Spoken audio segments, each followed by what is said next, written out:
ഈ ഫോണിലെ ആപ്ലിക്കേഷൻ എന്നെ ഇപ്പോൾ ഇംഗ്ലീഷ് പഠിപ്പിക്കാൻ പോവാണ്. അതെങ്ങനെയാണ് പഠിപ്പിക്കുന്നത് നമുക്കൊന്ന് നോക്കിയാലോ? Good evening Abhinav.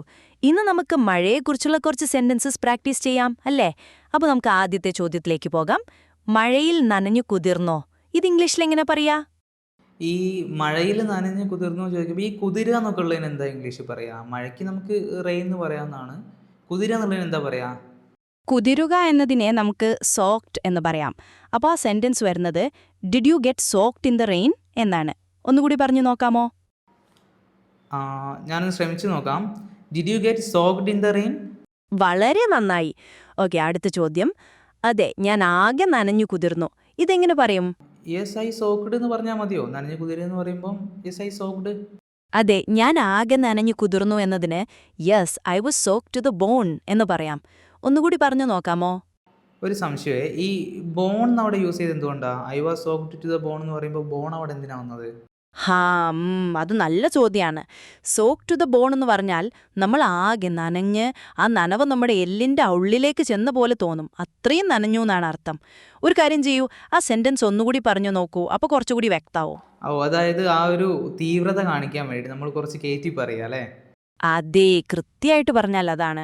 നമ്മൾ ആകെ നനഞ്ഞ് നല്ല തണുത്തുപോയി എന്ന് കാണിക്കാൻ വേണ്ടി ഉപയോഗിക്കുന്ന ഒരു പ്രയോഗമാണത്. നേരത്തെ ജസ്റ്റ് ഒന്ന് പറഞ്ഞല്ലോ, ഞാനൊന്നുകൂടി ശരിയായിട്ട് പറഞ്ഞു നോക്കാം. I was soaked to the bone. Very good, നല്ല പ്രയോഗമാണ്. ഇനി അടുത്തത്, അവിടെ ഇപ്പോൾ മഴ പെയ്യുന്നുണ്ടോ? ഇതെങ്ങനെ പറയും? മഴ പെയ്യുന്നതിന് റെയിനിങ് എന്നല്ലേ പറയാ? അപ്പോൾ അവിടെ ഇപ്പോൾ എന്ന് പറയുമ്പം അവിടെ ദേർ ഈസ് റെയിനിങ് അങ്ങനെയാണോ പറയാ? ആ, മഴ പെയ്യുന്നതിന് റെയിനിങ് എന്ന് തന്നെയാണ് പറയാ. പക്ഷേ അവിടെ ഇപ്പോൾ മഴ പെയ്യുന്നുണ്ടോ എന്ന് ചോദിക്കാൻ is it raining there right now എന്ന് പറയുന്നതാണ് കൂടുതൽ നല്ലത്. ഒന്ന് പറഞ്ഞു നോക്കാമോ? Is it raining there right now? കൊള്ളാം അഭിനവ്, നല്ല പ്രയോഗം. ഇനി അടുത്തത്, അതെ ഇവിടെ ഭയങ്കരമായിട്ട് മഴ പെയ്യാണ്.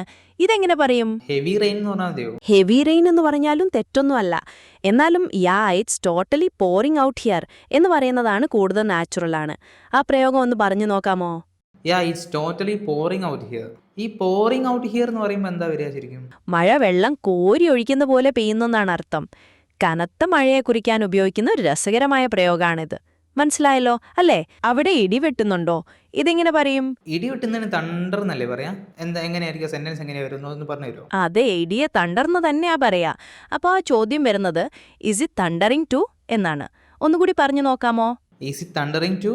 Very good. ഇനി ഇന്നത്തെ അവസാനത്തെ ചോദ്യം, പിന്നല്ലാതെ ഭയങ്കരമായിട്ട് ഇടിമുഴങ്ങുന്നുണ്ട്. ഇതെങ്ങനെ പറയും? ഭയങ്കരമായിട്ട് ഇടി വെട്ടുക എന്ന് പറയുമ്പോൾ അതിനെങ്ങനെയാ പറയാ? ഇറ്റ്സ് റംബ്ലിംഗ് ലൈക്ക് ക്രേസി എന്ന് പറയാം. ഒന്നുകൂടി ചേർത്ത് പറഞ്ഞു നോക്കൂ. It's rumbling like crazy. കൊള്ളാം, വളരെ നന്നായി.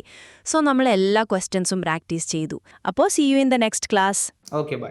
അപ്പോൾ പ്രാക്ടീസ് ചെയ്യുന്ന കണ്ടല്ലോ, ഇംഗ്ലീഷ് സംസാരിച്ച് പഠിക്കാനും നമ്മളെ പഠിപ്പിക്കാനും 24 hours നമ്മുടെ കൂടെ ആളില്ല എന്നുള്ളതാണ് ഇപ്പം ഇംഗ്ലീഷ് പഠിക്കുന്നവർ നേരിടുന്ന ഒരു പ്രധാന പ്രശ്നം. അപ്പോൾ അതിനുള്ള ഏറ്റവും ഒരു അടിപൊളി സൊല്യൂഷനുമായിട്ടാണ് ബ്രില്യൻറ്റ് ഇംഗ്ലീഷ് എന്ന് വന്നിട്ടുള്ളത്.